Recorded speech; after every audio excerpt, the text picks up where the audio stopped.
online aqui com a Daniele Krebs, que está no Colorado, nos Estados Unidos. Obrigado pela participação conosco. Eu que agradeço, Luciano, a oportunidade de estar contando um pouquinho aqui dos Estados Unidos nesse cenário atual. Perfeito. Vamos falar um pouquinho da cidade onde você está, né? Qual que é a dimensão dessa cidade e como é que está a questão nesse momento aí do controle na cidade. Certo. Eu moro em Frederick, no Colorado, cerca de 25 minutos da capital Denver. É uma cidade bem pequena, mas tem toda uma infraestrutura para uma cidade grande. É uma cidade que está em fase de crescimento. E hoje, aqui no Colorado, a gente tem mais de 800 casos confirmados do coronavírus. Próximo a mim, em Denver, mais de 25 pessoas já vieram a falecer, de todas as idades, incluindo crianças, porque infelizmente a gente tem essa coisa, né? Porque a gente é novo, mesmo se pegar um resfriado. Não. Muitas crianças aqui estão infectadas, 2 ou 3, se eu não me engano, já vieram a falecer devido à doença. Então, nós estamos com uma ordem de reclusão, né, que é uma ordem de bloqueio.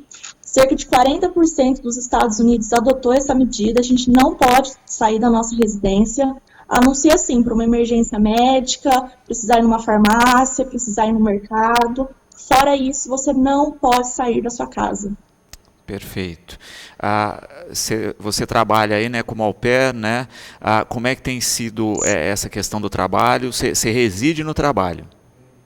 Sim, eu moro com a família, né? A minha rotina, basicamente, ela não mudou, né? Porque eu trabalho em casa com as crianças, mas todas as escolas estão fechadas, né? Então, as crianças ficam em casa. Isso é o único diferencial que teve na minha rotina, é ficar mais tempo com as crianças em casa.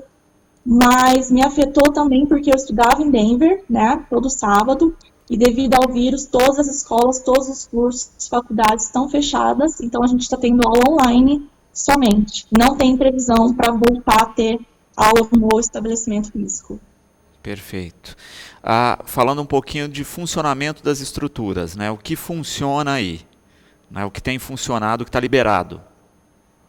A gente tem alguns fast foods abertos ainda, mas não são todos, somente alguns, e você não consegue entrar no estabelecimento, você só tem a função do drive-thru, né? Ainda mesmo assim, não são todos. Pequenos empreendedores tiveram que fechar o estabelecimento porque não está tendo a movimentação de dinheiro. Então, não tem como ele manter um funcionário, não tem como ele manter o estabelecimento aberto. Então, muitas empresas já fecharam. Aqui a gente tem a rede Walmart, né, que é a maior dos Estados Unidos, uma das maiores, e ela ficava aberta 24 horas. E hoje, ele só vai ficar aberto geralmente de 4 a 6 horas por dia. Então, assim, e o que está acontecendo com a gente? A gente não tem o mínimo. O que é o mínimo? A gente não tem um papel higiênico, não tem um papel toalha. Grande parte dos alimentos americanos são industrializados e enlatados. Então, toda a parte de alimentação de enlatado, cerca de 80%, você não consegue encontrar mais. Não tem. E a gente pergunta, mas e a previsão para repor esse estoque? Maio, a partir de maio. Então, assim, para você entrar no Walmart, você precisa chegar geralmente 1 ou 2 horas antes dele abrir. Você vai precisar pegar uma fila, e essa fila geralmente é imensa. Não consigo te descrever a dimensão, porque você precisa ter uma distância segura da pessoa da frente e a pessoa atrás de você tem que ter uma distância segura de você. Então, assim, você vai ficar horas nessa fila para ter a chance de entrar no Walmart. Como é que funciona? Você vai ter um médico ou um enfermeiro responsável ali na porta. Ele vai estar olhando a sua temperatura e conferindo a sua garganta. Você vai ter que higienizar as suas mãos e aí você consegue entrar no Walmart. A quantidade é geralmente de 20 a 30 pessoas apenas no interior do Walmart. Você tem alguns minutos para ficar ali. Na hora de você fazer o seu check-out, é você quem faz com o computador. Então, você vai listar todos os itens comprados. E aí vai ter uma pessoa que vai estar conferindo a sua nota. Porque o que acontece? Aqui, a gente não está tendo a carne. Quando tem, é 1 quilo de carne por pessoa apenas, por família. Então, assim, se hoje eu consigo comprar 1 quilo, vamos supor, de carne moída, eu consigo sair do Walmart com 1 quilo de carne moída e vamos supor, uma bisteca de porco. Eu não consigo sair com um terceiro tipo de carne. São só 2 tipos por família. E isso é muito triste, porque, infelizmente, a família americana, diferente da brasileira, ela não tem só 2 ou 3 filhos, ela vai ter 4, ela vai ter 6 filhos. Então, um pai de família, para alimentar uma família de 9 com 1 quilo de carne, tá muito triste. Aí ele tem que voltar no dia seguinte. Ele voltando no dia seguinte, pode ser que ele não encontre a mesma qualidade de carne que ele teve no dia anterior, então ele vai sair do mercado sem nada. Então, é essa nossa situação atual aqui com relação à alimentação. Perfeito. E chegou algum momento de ter corrida aos mercados, né? As pessoas estocaram e por isso a falta? Isso chegou a acontecer há mais ou menos 15 dias atrás, então nós já estamos com essa falta de alimento há 3 semanas, porque as pessoas compraram sem, assim, ter a consciência de pensar no próximo, de pensar, nossa, mas será que o outro vai ter para comprar? Não, foi o tal egoísmo que chegou nesse ponto. E o Walmart, todas as redes de supermercado, não está tendo de onde importar esse produto, porque está tudo parado, o mundo está parado. Então, nós não temos uma previsão de nada. Eu moro nessa casa com essa família americana, nós temos uma bebê de 10 meses aqui, e ela faz o uso da fórmula. A fórmula, ela só vai ter para mais, acho que 2 semanas. Depois disso, a gente não sabe onde irá encontrar a fórmula, porque em lugar nenhum não tem. Então, isso é muito triste, todo mundo está sofrendo, todas as faixas etárias. E a gente viu essa decisão do governo aí de injetar um recurso grande na economia, justamente, né, para tentar equilibrar aí as finanças, já que muitas pessoas vão perder o emprego, enfim, não estão tendo acesso à renda. Então o governo está dando suporte para que de fato a quarentena seja feita. Exatamente, o governo está com um projeto de investir cerca de 3 trilhões de dólares, né, na economia para tentar fazer a movimentação. A bolsa de valores está, assim, todo mundo perdendo muito dinheiro, o dólar disparado, muito alto valor. E aqui a gente teria que pagar os impostos até o dia 15 de abril, né, que seria o nosso imposto de renda no Brasil.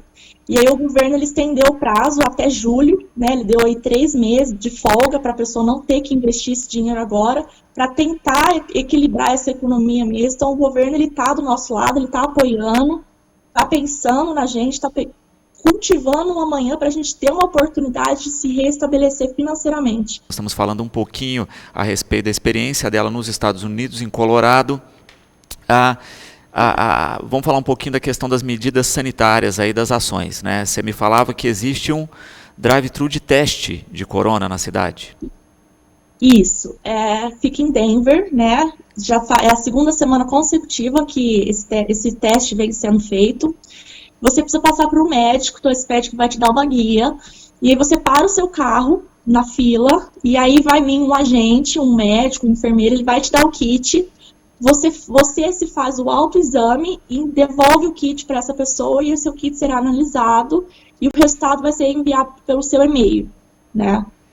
Então essa é uma das medidas que estão sendo tomadas, juntamente com a ordem de bloqueio, né? Não pode sair na rua, Denver está fechada. Geralmente, todo final de semana eu ia para Denver para estudar, para passar o final de semana com os meus amigos. E agora não, só fica em Denver quem é residente. Pessoas de fora não entram, a cidade está fechada. Então você não tem acesso a Denver, justamente para tentar conter, porque o maior pico da doença foi em Denver, até o momento. Perfeito. Você falava do aeroporto aí de Denver, né? Também fechado.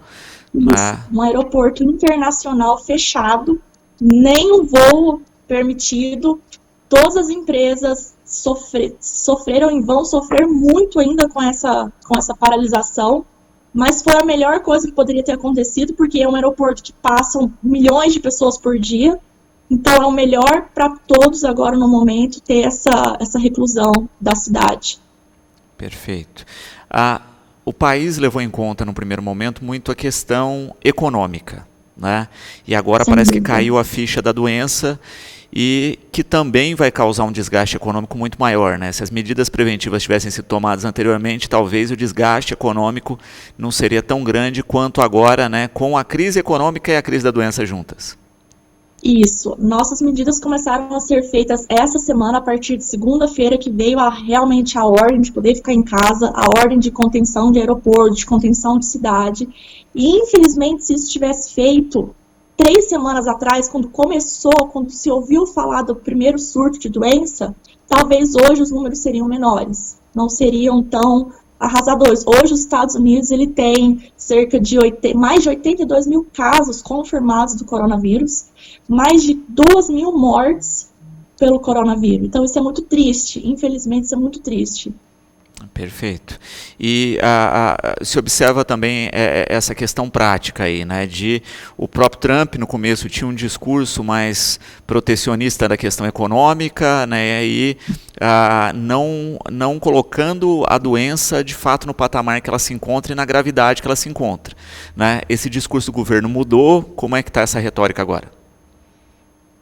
Agora mudou, porque agora os números estão pesando na conta, né? O número de mortes, o número de pessoas infectadas, as pessoas estão cobrando medidas. Aqui, o americano ele é muito sensato quanto a isso. Quando ele se viu frente ao problema, cada um está fazendo a sua parte, na medida do possível, ficando nas suas casas, igual com essa questão de alimento, hoje, que nós não temos, assim, para sobrar, para gastar, as pessoas estão se conscientizando. Então, por exemplo, ela compra exatamente o que ela precisa comprar e mais. Então, se ela precisa comprar um, ela não vai sair de lá com 2. Só que, infelizmente, eles tiveram esse posicionamento hoje. Então, quando estamos com a falta de produtos básicos, essenciais. Então, a gente teve essa ordem de bloqueio todos os dias à noite, todos os dias pela manhã. A gente recebe uma notificação via SMS do governo do estado do Colorado, avisando da importância de se ficar em casa, do seu posicionamento frente à doença, o que você pode fazer para contribuir, o que você pode fazer para ajudar, por exemplo, o seu vizinho ou a pessoa que está precisando de alguma coisa, sem se prejudicar e sem prejudicar os demais. Da importância de ficar na sua casa, da importância de pensar no próximo, de ser solidário. Perfeito. E na sua família aí, né, onde você reside, como é que tem sido esse impacto, em especial para as crianças, né, como é que é conviver com essa rotina? A minha host family, né, a minha família anfitriã, ambos os pais também tiveram que ficar em casa, ambos trabalhavam em empresas, grandes companhias, e as grandes companhias acima de 20 funcionários não pode, mas com essa ordem de bloqueio até os 20 funcionários não podem ir trabalhar, então estão tudo fechado, está tudo paralisado. Então a minha família está ficando em casa, as crianças ficam em casa também. A escola, cerca de 3 semanas atrás, desde quando começou, eles protegeram as crianças, os adolescentes. Então a escola, ensino fundamental e médio, foi fechada logo no começo, quando se teve a primeira morte na China e na Itália. Então eles pensaram nisso, então eles fecharam as escolas, as crianças estão em casa já há 3 semanas, e é muito ruim, né, você não poder sair, você não poder ter um lazer, não poder ter um divertimento fora da casa, porque a cidade oferece várias interações para toda a faixa etária, e a gente não pode utilizar o espaço público para isso. É tudo feito dentro de casa, brincando no quintal, brincando dentro de casa, tentando fazer passar as horas, porque é muito triste você não poder sair na sua calçada, né? E assim, quando a gente sai, a gente não vê nada, a gente não vê carro, a gente não vê pessoas, é uma cidade praticamente fantasma hoje. Dani, eu quero agradecer a interação com a gente, né? Espero que nós consigamos passar o mais rápido possível desse período, mas, né, eu acho que o cuidado vem em primeiro lugar, então que se tiver que demorar um pouco mais, preservando vidas, isso é importante. Se cuide aí, tá certo? Acho que a família deve estar aflita aqui, né, com a questão da distância, mas a gente sabe que é um momento que o mundo inteiro tem que se unir, tem que ver a questão da saúde de fato em primeiro lugar, a questão econômica depois a gente recupera, a gente resolve, né, mas as vidas não, né? Então eu acho muito importante esse teu depoimento do que ocorreu aí, até para ter um alerta aqui para nós brasileiros, né, que esse primeiro momento de controle é fundamental, e se colocar a economia em primeiro lugar, ela também não vai dar conta do recado, porque o vírus não olha a questão econômica, o vírus olha a questão da saúde, e se a gente não zelar por ela, não tem economia, não tem saúde que dê conta. Obrigado pelo depoimento. Eu que agradeço o espaço, Luciano. Tá certo.